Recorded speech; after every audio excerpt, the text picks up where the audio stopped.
आज हम बात करने वाले हैं अध्याय 1 की कुछ ऐसी अभिक्रियाओं की जो बहुत ही ज़्यादा इम्पॉर्टेंट है। तो सबसे पहले हम बात करेंगे इसमें ऊष्माक्षेपीय अभिक्रिया मीन्स एक्सोथर्मिक रिएक्शन। तो ऊष्माक्षेपीय अभिक्रिया क्या होती है? जब अभिकारक आपस में अभिक्रिया करते हैं तो वे उत्पाद बना देते हैं और उत्पाद के साथ साथ उनमें ऊष्मा जो है वो निकलती है। ऊष्मा निकलती है, इस अभिक्रिया को ऊष्माक्षेपी अभिक्रिया बोलते हैं। कुछ अभिक्रियाओं में जो है ऊष्मा जो है वो ऊर्जा के रूप में लिखी जाती है। जैसे अभिकारक जो है उत्पाद प्लस ऊर्जा, तो ये भी जो है ऊष्माक्षेपी अभिक्रिया ही होती है। इसको आप यहाँ से भी याद कर सकते हैं। एक्सो का मतलब होता है बाहर निकलना। एक्सो मीन्स बाहर निकलना।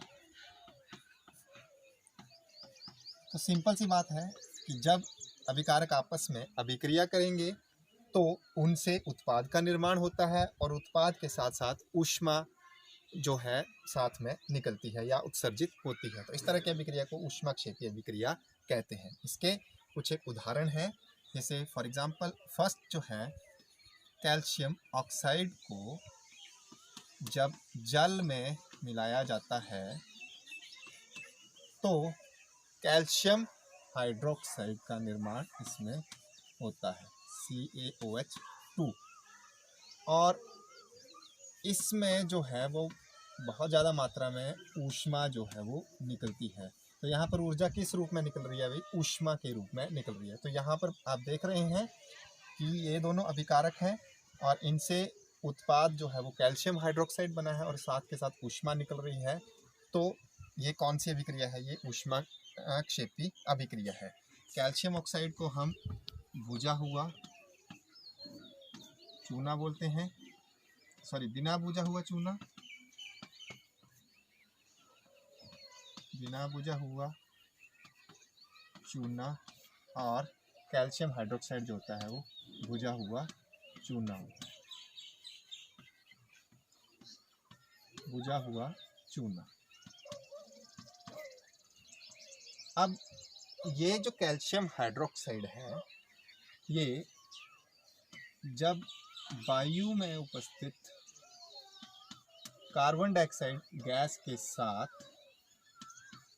अभिक्रिया कर जाता है और एक रासायनिक पदार्थ कैल्शियम कार्बोनेट जो है वो बना देता है। कैल्शियम कार्बोनेट सॉलिड प्लस जल।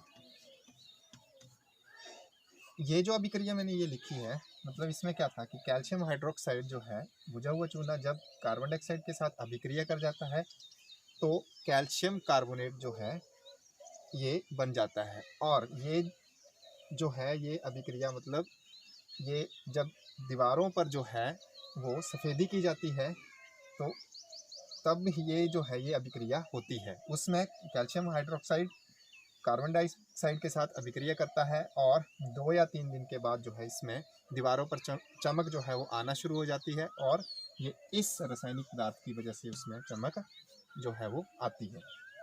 इसके अलावा अन्य एग्जांपल्स, जब प्राकृतिक गैस का दहन किया जाता है, CH4 gas plus O2 gas, तो उसमें भी जो पदार्थ बनते हैं मतलब उत्पाद में वो कार्बन डाइऑक्साइड प्लस जल और साथ में उसमें जो है ऊर्जा निकलती है।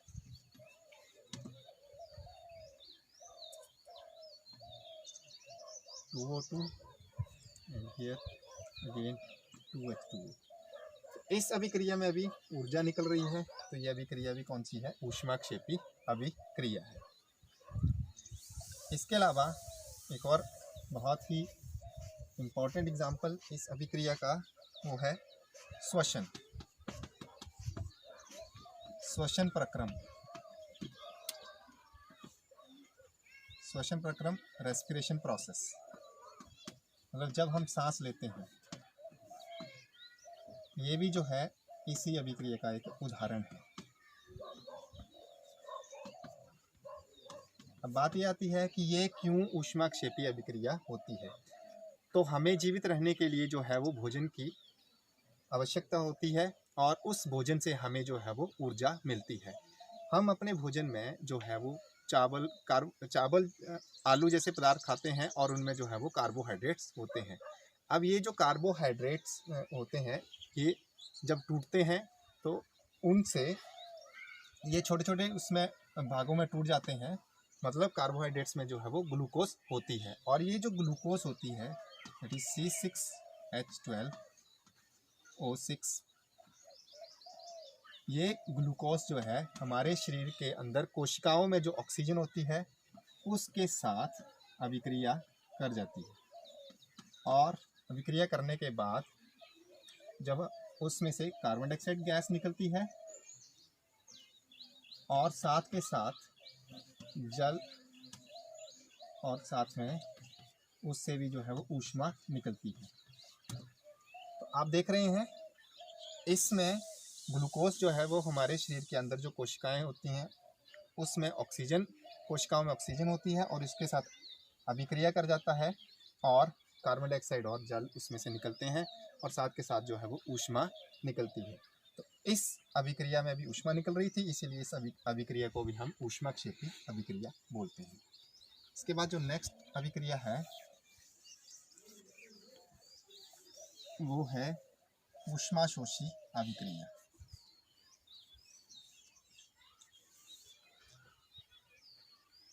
ऊष्माशोषी अभिक्रिया मीन्स एंडोथर्मिक रिएक्शन। एंडो नाम से भी लग रहा है पता कि अंदर। इसमें क्या होता है कि इस अभिक्रिया में अभिकारक जब अभिक्रिया करते हैं तो उनको अभिक्रिया करने के लिए जो है वो ऊर्जा की आवश्यकता होती है।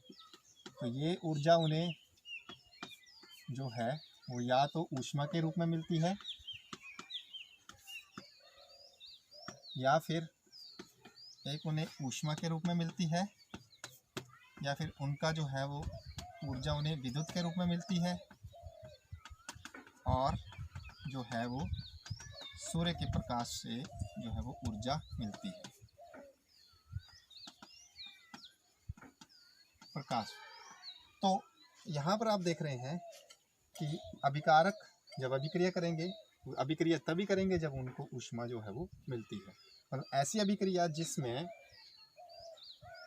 अभिकारकों को अभिक्रिया करने के लिए ऊष्मा दी जाती है और उनसे उत्पाद का निर्माण होता है, इस अभिक्रिया को ऊष्माशोषी अभिक्रिया मीन्स एंडोथर्मिक रिएक्शन जो है वो कहा जाता है। इसके कुछ एक एग्जांपल्स हैं, जैसे कैल्शियम कार्बोनेट CaCO3, इसको जब ऊष्मा दी जाती है मतलब इसको जब गर्म किया जाता है तो ये जो है कैल्शियम ऑक्साइड बना देता है और साथ के साथ कार्बन डाइऑक्साइड गैस जो है इसमें से निकलती है। ये जो बिना बुझा हुआ चूना है, पिछले भी रिएक्शंस में मैंने बात की थी, कैल्शियम ऑक्साइड बिना बुझा हुआ चूना होता है और ये जो पर्टिकुलर अभिक्रिया है, ये जो रिएक्शन है, इसका उपयोग जो है वो सीमेंट बनाने में भी किया जाता है। तो इस अभिक्रिया में भी आप देख रहे हैं इसको अभिक्रिया करने के लिए ऊष्मा दी जा रही थी, तो इस वजह से इस अभिक्रिया का नाम जो होता है वो ऊष्माशोषी अभिक्रिया होता है। इसके अलावा एक और एग्जांपल है जल। इसको जब इसका विद्युत अपघटन कराया जाता है, मतलब ऊर्जा किसके रूप में दी जा रही है, इसको विद्युत के रूप में,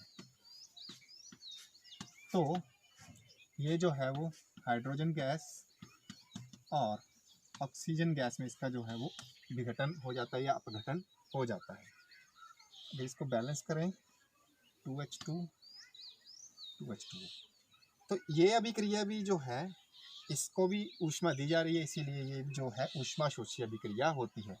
एक और एग्जांपल, सिल्वर क्लोराइड को कुछ समय के लिए सूर्य के प्रकाश में रखा जाए तो ये जो है ये अपघटित हो जाता है। तो ये किस में अपघटित हो जाता है, सिल्वर सॉलिड और क्लोरीन गैस में 2AgCl। यहाँ पर जो है ऊर्जा किस रूप में दी जा रही है, यहाँ पर जो है ऊर्जा सूर्य के प्रकाश के रूप में दी जा रही है। तो इसलिए ये जो है ये अभिक्रिया भी जो है ऊष्माशोषी अभिक्रिया है।